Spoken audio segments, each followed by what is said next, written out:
வணக்கம். இந்த வீடியோ லெக்சர்ல derivation of Wien bridge oscillator தான் பார்க்க போறோம். It is the continuation of previous lecture video. Okay. So next வந்து ஃப்ரீக்வன்சி ஆஃப் ஆசிலேஷன் டிரைவ் பண்ண போகிறோம் அண்ட் கண்டிஷன் ஆஃப் ஆசிலேஷனும் டிரைவ் பண்ண போகிறோம். So it is very important derivation here. Okay. So frequency of oscillation என்ன அர்த்தம்? Resonant ஃப்ரீக்வன்சியை வந்து நம்ம டிரைவ் பண்ணணும். And then the condition for oscillation. Condition for oscillation என்ன அர்த்தம்? இதோட கெயினை வந்து நம்ம அனலைஸ் பண்ண போகிறோம். ஓகேவா? ஸோ இங்கே நம்ம என்ன சர்க்கியூட் எடுத்திருக்கோம்? ஃபீட்பேக் சர்க்கியூட் மட்டும் தான் கன்சிடர் பண்ண போகிறோம். Because is the frequency sensitive network. Okay. So feedback நெட்வொர்க்கில் the series combination of R1 and C1 and parallel combination of R2 and C2 மட்டும் consider பண்ணுறோம். The input is given to this feedback network. So inputன்றது எங்கேருந்து கிடைக்குது? நம்ம CEயோட second ஸ்டேஜோட output எடுத்து தான் இந்த feedback நெட்வொர்க்குக்கு இன்புட்டாக கொடுக்குறோம். இது புரியுதா எல்லாருக்கும்? ஓகே. ஸோ இந்த சீரீஸ் காம்பினேஷனை நம்ம எப்படி ரெப்ரசன்ட் பண்ணுறோம்? Z1. Z1 is nothing but what? R1 plus JXC. ஜென்ரலாக சொல்லணும்னா இப்படி தான் நம்ம ரெப்ரசன்ட் பண்ணுவோம். ஓகேவா? ஸோ இந்த இந்த டேர்ம் எதை ரெப்ரசன்ட் பண்ணுதுன்னா இமேஜினரி டேர்ம். ரியல் ப்ளஸ் இமேஜினரியை தான் ரெப்ரசன்ட் பண்ணுது. This can be written as R1 plus இங்கே கெப்பாசிட்டிவ் ரியாக்டன்ஸோட வேல்யூ என்ன? 1/j omega C1. not the numerator. Okay, so R1 plus XC. XC ன்றது என்னதுன்னா capacitive reactance. that can be written as 1/j omega C1. புரியுதா? So next வந்து parallel combination. So Z2 ன்னு சொல்றோம். So Z2 is equal to what now? The parallel combination of this R2 and C2. Okay, input வந்து இந்த ரெண்டு ohmsக்கு இடையில கொடுக்குறோம். output எங்கேருந்து எடுக்கிறோம்னா across this parallel combination VF. இந்த ஃபீட்பேக்கை தான் எதுக்கு இன்புட்டாக கொடுக்குறோம்? நம்மளோட ஆம்ப்ளிஃபையர் சர்க்கியூட்டுக்கு நம்ம இன்புட்டாக கொடுக்க போகிறோம். புரியுதா எல்லாருக்கும்? ஸோ இந்த வேல்யூஸை நம்ம சிம்பிளிஃபைடாக எழுதணும்னா Z1 and Z2 போட்டு எழுதலாம். ஓகே. ஸோ நம்மளுக்கு வேண்டிய மெயினான பெராமீட்டர் இங்கே என்னென்னு எடுத்துட்டிங்கன்னா I. So what is the value of I here? I is equal to V/R. So இங்கே Vன்றது என்ன? Vin divided by Rன்றது என்ன? The series combination of Z1 and Z2. So எப்படி எழுதலாம்? சீரீஸ் காம்பினேஷன்னா Z1 plus Z2 எழுதலாமா? So this current value is very important here. Okay. So current value எப்படி எழுதலாம்? Total voltage divided by total impedance values are resistance values. Okay. So next நம்ம என்ன find out பண்ணணும்னா இந்த feedback voltage. So இந்த சர்க்கியூட்டில் feedback வோல்டேஜை எப்படி கண்டுபிடிக்கலாம்? கரண்ட் வந்து passing through this Z2. Okay. இந்த Z2க்கு அக்ராஸாக கரண்ட் என்ன ஃப்ளோ ஆகுது? I ஃப்ளோ ஆகுது. இதுலேருந்து என்ன கண்டுபிடிச்சிடலாம்? feedback voltage. So feedback voltage is equal to what? Here it is I into Z2. இது புரியுதா எல்லாருக்கும்? ஸோ இந்த வேல்யூஸை வச்சு தான் ஃபர்தராக நம்ம டிரைவ் பண்ண போகிறோம். ஸோ ஃபர்ஸ்ட் வந்து சீரீஸ் இம்பிடன்ஸை கேல்குலேட் பண்ணிடலாம். Z1 is equal to what? R1 plus 1/j omega C1. இது புரியுதா? ஸோ இதை சிம்பிளிஃபை பண்ணோன்னா என்ன கிடைக்கும் நம்மளுக்கு? ஸோ இந்த வேல்யூ வந்து எல்சிஎம் எடுத்தோன்னா R1 into j omega C1 plus 1 divided by j omega C1. Consider this as the first equation. So this is the first point. Next வந்து shunt impedance find out பண்ண போகிறோம். shuntனா என்ன அர்த்தம்? parallel impedance. So Z2 is equal to R2 in parallel with XC. கரெக்டா? So இங்கே XC2 ஓட value என்ன? 1/j omega C2. So parallel நம்ம எப்படி எழுதுவோம் ஜென்ரலாக? R2 multiplied with this 1/j omega C2 divided by R2 plus 1/j omega C2. That is what the parallel formula. கரெக்டாக? Resistor வந்து பேரலாக இருந்துன்னு என்ன பண்ணுவோம்? மேலே மல்டிப்ளை பண்ணுவோம், கீழே ஆட் பண்ணுவோம். That is the concept, right? So here it is equal to R2/j omega C2 divide by இங்கே எல்சிஎம் எடுத்தால் என்ன வரும்? j omega R2 C2 plus 1 divided by j omega C2. So இந்த டினாமினேட்டரும் இந்த டினாமினேட்டர் என்ன ஆயிரும்? டிவைட் ஆயிரும். தென் we can get R2/1 plus j omega R2 C2. Consider that as the second equation. So these values are very important. First equation என்ன கண்டுபிடிச்சோம்? Z1 is equal to what? That is equal to R1, that is j omega R1 C1 plus 1 divided by j omega C1. That is the first equation. So next equation என்ன கிடைச்சிருக்கு? R2/1 plus j omega R2 C2. Okay. So next என்ன find out பண்ண போகிறோம்னா current in the feedback network. currentோட value என்ன? Vin by Z1 plus Z2. Already நான் சொன்னேன் இல்லையா? total voltage divided by total impedance value. So next இங்கே feedback voltage எப்படி நம்ம சொல்லலாம்? VF is equal to current multiplied with this Z2. Okay. So இப்போ currentக்கு பதிலா இந்த வேல்யூவை substitute பண்ணலாமா? Vin divided by Z1 plus Z2 into Z2. Consider this as the third equation. இது வரைக்கும் எல்லாருக்கும் புரியுதா? ஸோ விஎஃபோட வேல்யூ நம்ம ஆல்ரெடி சொன்ன மாதிரி தான் Z2க்கு அக்ராஸாக இருக்கக்கூடிய வோல்டேஜ் ட்ராப். ஸோ இங்கே என்ன கரண்ட் ஃப்ளோ ஆகுது? I.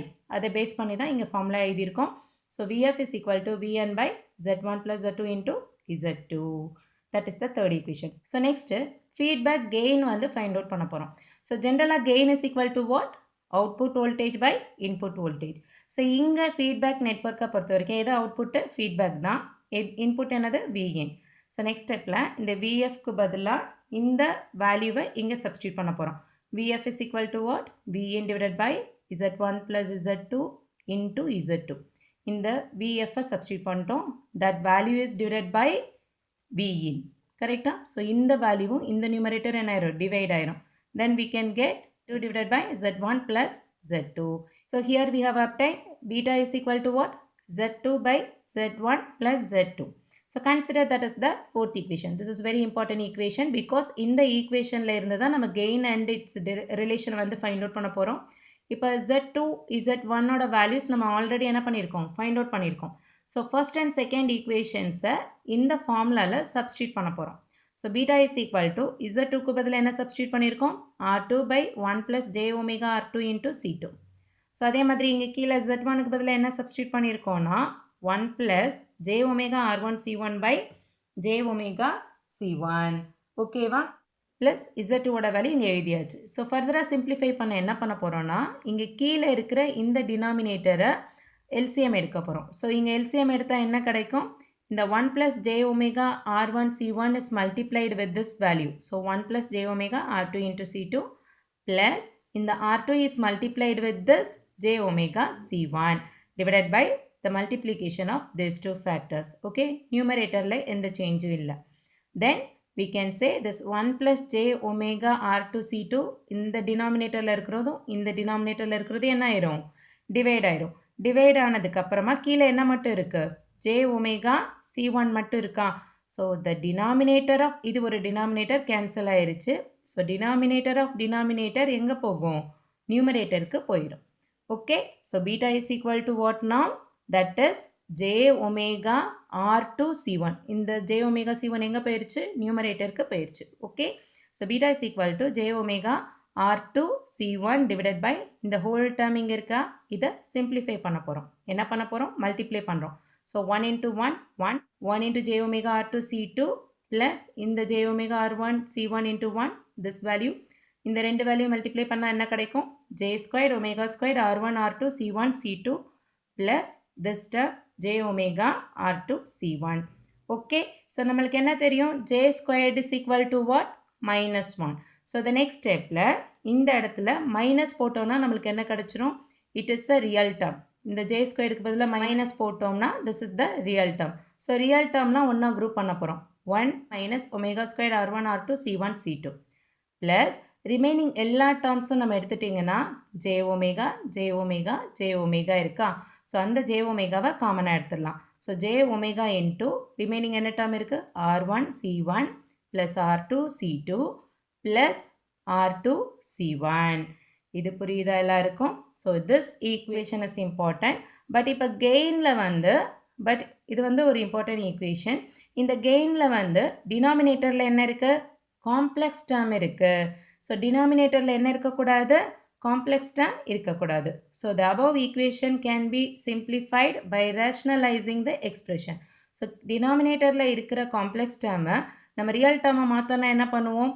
அந்த காம்ப்ளெக்ஸ் டேர்மோட கான்ஜுகேட்டால் மேலேயும் கீழேயும் மல்டிப்ளை பண்ணுவோம். கரெக்டா?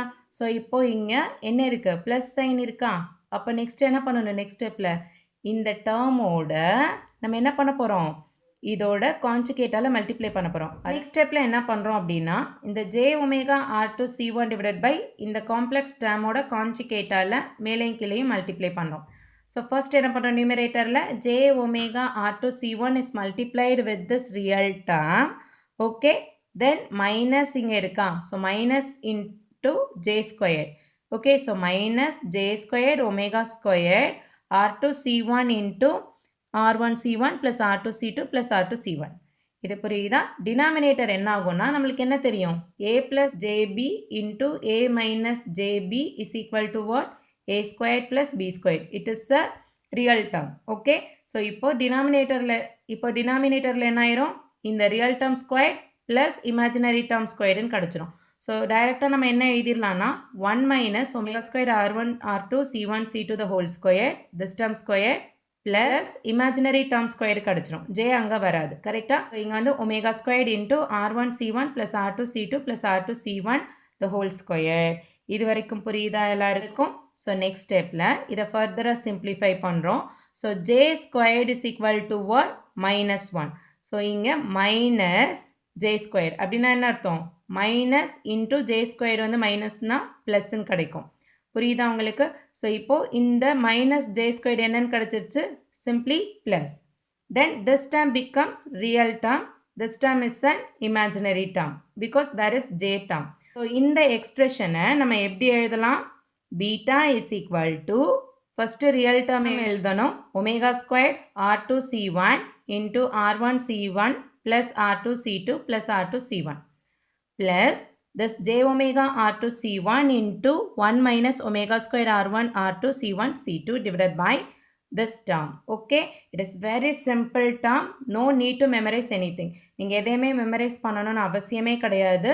From the diagram Z1 and Z2 ஓட values கிடைச்சிருச்சுன்னா சிம்பிளாக அந்த ஃபார்முலாஸில் அந்த ஈக்குவேஷன்ஸில் சப்ஸ்டியூட் பண்ணிகிட்டே வந்தீங்கனாலே கரெக்டாக ஆன்சர் கிடச்சிரும். ஓகே, ஸோ இந்த எக்ஸ்பிரஷன் வந்து ரொம்ப important expression. Consider this is the fifth equation.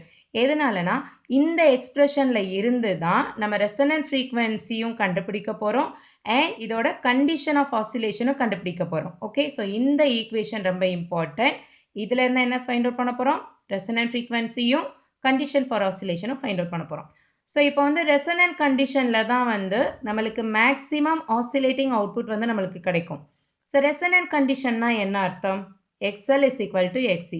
சிம்பிளாக சொல்லணும்னா there is no reactive part.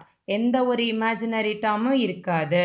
Okay, so எப்போ வந்து ஒரு சர்க்கியூட்டில் reactance value is not there, it can produce the maximum output. So at resonant கண்டிஷனில் there is no imaginary term. Okay, so இப்போ நம்ம என்ன கண்டுபிடிக்க போகிறோம்? ரெசனன்ட் ஃப்ரீக்வன்சியை கண்டுபிடிக்க போகிறோம். ரெசனன்ட் ஃப்ரீக்வன்சியை கண்டுபிடிக்கிறோன்னா we can assume there is no imaginary term. So அப்போ இந்த ஃபிஃப்த் ஈக்குவேஷன் நீங்கள் எடுத்துட்டிங்கன்னா இந்த ஃபிஃப்த் ஈக்குவேஷனில் there is no imaginary term அப்படின்னா என்ன அர்த்தம்? இந்த இமேஜினரி டேர்ம் வந்து ஈக்குவல் டு 0. ஸோ அந்த கண்டிஷனை நம்ம அப்ளை பண்ணி தான் இதுலேருந்து என்ன கண்டுபிடிக்கிறோன்னா எஃப் கண்டுபிடிக்க போகிறோம். இந்த இமேஜினரி டேர்ம் எடுத்துகிட்டு வந்து ஈக்குவல் டு 0ன்னு சப்ஸ்டியூட் பண்ண போகிறோம். ஓகே, இமேஜினரி டேர்மோட வேல்யூ தான் எடுக்கிறோம். ஸோ ஜே எடுக்கக்கூடாது, அதோட வேல்யூ மட்டும் எடுத்துக்கலாம். Omega R2 C1 into 1 minus omega square R1 R2 C1 C2 divide by இந்த டினாமினேட்டரில் இருக்கிற அந்த வேல்யூ வந்துடும். That is equal to 0. இதுதான் கண்டிஷன். எதுக்கு? ரெசனன்ட் ஃப்ரீக்வன்சிக்கு. ஸோ இப்போ இந்த டினாமினேட்டரில் இருக்கிற வேல்யூவை இங்கே கொண்டு போய் மல்டிப்ளை பண்ண என்ன ஆகும்? 0 தான் கிடைக்கும். 0வோட எது மல்டிப்ளை பண்ணாலும் 0 தான் கிடைக்கும். So here we can have omega R2 C1 into 1 minus omega squared R1 R2 C1 C2 is equal to 0. So இந்த ஒமேகா R2 C1 வந்து இங்கே 0க்கு டினாமினேட்டரில் போனாலும் என்ன தான் கிடைக்கும்? 0 தான் கிடைக்கும். Okay, so we can say 1 minus omega squared R1 R2 C1 C2 is equal to 0. அப்போ இந்த ஒமேகா ஸ்கொயர் மைனஸ் ஒமேகா இந்த பக்கம் போகும்போது என்னவா போகும்? ப்ளஸ்ன்னு போகும். So plus omega square R1 R2 C1 C2 is equal to what? 1. Okay, from this we can get omega squared. So omega squared is equal to what now? 1 by R1 R2 C1 C2. So நம்ம என்ன கண்டுபிடிக்கணும்? Frequency கண்டுபிடிக்கிறனால இந்த omega ஸ்கொயரை மட்டும் வச்சுட்டு இந்த term எல்லாம் இங்கே ரைட் ஹேண்ட் சைடில் டினாமினேட்டருக்கு கொண்டு வந்துட்டோம். புரியுதா எல்லாருக்கும்? ஸோ நெக்ஸ்ட் என்ன போகிறோன்னா ஒமேகா ஃபைண்ட் அவுட் பண்ணணும். ஒமேகா ஃபைண்ட் அவுட் பண்ணணும்னா இந்த சைடும் ஸ்கொயர் ரூட் எடுக்கணும். புரியுதா எல்லாருக்கும்? Omega is equal to 1 by square root of R1 R2 C1 C2. So ஒமேகாவை எப்படி எழுதலாம்? 2πfன்னு எழுதலாம். From this we can get the value of resonant frequency. F is equal to 1 by 2π. இந்த 2π இங்கே கொண்டு வந்துடும். ஓகேவா? So F is equal to 1 by 2π square root of R1 R2 C1 C2. That is the frequency of oscillation for Wien bridge oscillator. Okay. So next, under matched condition or balanced condition. So நம்ம எடுக்கக்கூடிய vein bridge circuit வந்து balanced கண்டிஷன்னா என்ன அர்த்தம்னா இங்கே என்ன resistance and capacitance use பண்ணுறோமோ the same அமௌண்ட்டே வந்து இங்கே யூஸ் பண்ணணும். பேரலலுக்கு நம்ம யூஸ் பண்ணோன்னா அதை தான் பேலன்ஸ்டு சர்க்கியூட்டுன்னு நம்ம சொல்கிறோம். ஓகேவா? So at that time R1 is equal to R2 is equal to R and C1 is equal to C2 is equal to C. All R same. So இந்த ஃபார்முலாவை ஸோ இந்த வேல்யூஸை இங்கே சப்ஸ்டியூட் பண்ண என்னாகும் 1 பை என்னாகும் 1 by 2 by square root of R square C ஸ்கொயர்னு கிடைக்குமா? ஸோ ஸ்கொயர் ரூட்லேருந்து வெளியில் வரும்போது 1 by 2 pi RC. So that is under the balanced condition. Okay. So this is general formula, and under balanced condition F is equal to 1 by 2 pi RC. Okay. So இந்த formulas use பண்ணி problems நம்ம solve பண்ணுவோம். ஓகேவா? problems ரொம்ப important. So next என்ன find out பண்ண போகிறோம் அப்படின்னு எடுத்துட்டிங்கன்னா condition for oscillation. Condition for oscillationல நம்ம என்ன சொல்லியிருக்கோம்? A beta should be is equal to 1. Correct. So அப்போது இந்த கண்டிஷனை சாட்டிஸ்ஃபை பண்ணணும்னா இங்கே நம்ம எடுக்கக்கூடிய ஃபீட்பேக் நெட்வொர்க்கோட கெயின் எப்படி இருக்கணும், அதோட value is very important. So here we can take only the real part, the real part of equation to the gain. So இங்கே beta is equal to only the real part omega squared R2 C1 into R1 C1 plus R2 C2 plus R2 C1 divided by the denominator combination. ஓகேவா? So இந்த வேல்யூஸ்லாம் நீங்கள் memorise பண்ணணும்னு அவசியம் இல்லை. நான் சொன்ன மாதிரி நீங்கள் ப்ராப்பராக சப்ஸ்டியூட் பண்ணிகிட்டே வந்தீங்கன்னா இந்த வேல்யூஸ் வந்து கரெக்டாக மெயின்டைன் பண்ணிகிட்டே இருக்கணும் ஈக்குவேஷன்ஸில். ஓகே. ஸோ நெக்ஸ்ட்டு நம்ம R1 and R2 வந்து ஈக்குவல் டு ஆர்னு சொன்னோம். Under balanced condition we can write the same expression as omega squared RC into RC plus RC plus RC, that is 3RC. okay, divided by 1 minus omega squared R squared C squared the whole square plus omega squared RC plus RC plus RC the whole square, that is 3RC. Okay, so here we can get 3 omega squared R squared C squared divided by 1 minus omega squared R squared C squared the whole square plus omega squared 3RC squared. 3RC squared என்றது என்னது? 9 omega squared R squared C squared. Okay. So நம்மளுக்கு வந்து இந்த ஈக்குவேஷனில் நம்ம என்ன பண்ணலாம் அப்படின்னா ஒமேகா ஸ்கொயர்டோட வேல்யூ நம்ம ஆல்ரெடி என்ன டெரைவ் பண்ணியிருந்தோம் ஞாபகம் இருக்கா? Omega squared is equal to 1 by R1 C1 R1 R2 C1 C2. Okay. So next வந்து ஒமேகா ஸ்கொயர்டுக்கு பதிலாக R squared 1 by R squared C ஸ்கொயர்டுன்றதை வந்து ரீப்ளேஸ் பண்ணியாச்சு. சிம்பிளிஃபை பண்ணோம்னா 3 by 9ன்னு வரும். So beta is equal to what? 1 by 3. The feedback factor value for the Wien bridge oscillator should always be 1 by 3. To satisfy Barkhausen criterion, we can say the amplifier oda gain எப்படி இருக்கணும்னா A beta is equal to 1. அதுதான் condition. So A is equal to 1 by beta. So 1 by beta எப்படி எழுதலாம்? 1 by 1 by 3, that is equal to 3. Okay. So amplifier oda gain வந்து should be greater than or equal to 3 இருந்தா மட்டும்தான் it can act as a oscillator. This is the required gain for the Wien bridge oscillator to provide the maximum output. So next advantages அப்படின்னு எடுத்துட்டீங்கன்னா frequency can be varied by varying the capacitance values simultaneously. Okay, so நம்ம frequency values ஈஸியாக வந்து vary பண்ண முடியும் by adjusting the C1 and C2 values. ஓகேவா? disadvantage அப்படின்னு எடுத்துட்டிங்கன்னா frequency, resonant frequency வந்து depends on the discrete components. okay, not on the active components. discrete components base பண்ணி தான் நம்மளோட resonant frequency இங்கே இருக்கும். ஓகேவா? புரியுதா எல்லாருக்கும்? ஸோ இதோட மெயினான அப்ளிகேஷன் என்னென்னா ஆடியோ அப்ளிகேஷன்ஸ் எல்லாமே நம்ம ஆடியோ அப்ளிகேஷன்ஸில் எல்லாமே வெயின் பிரிட்ஜ் தான் நம்ம யூஸ் பண்ணுறோம்.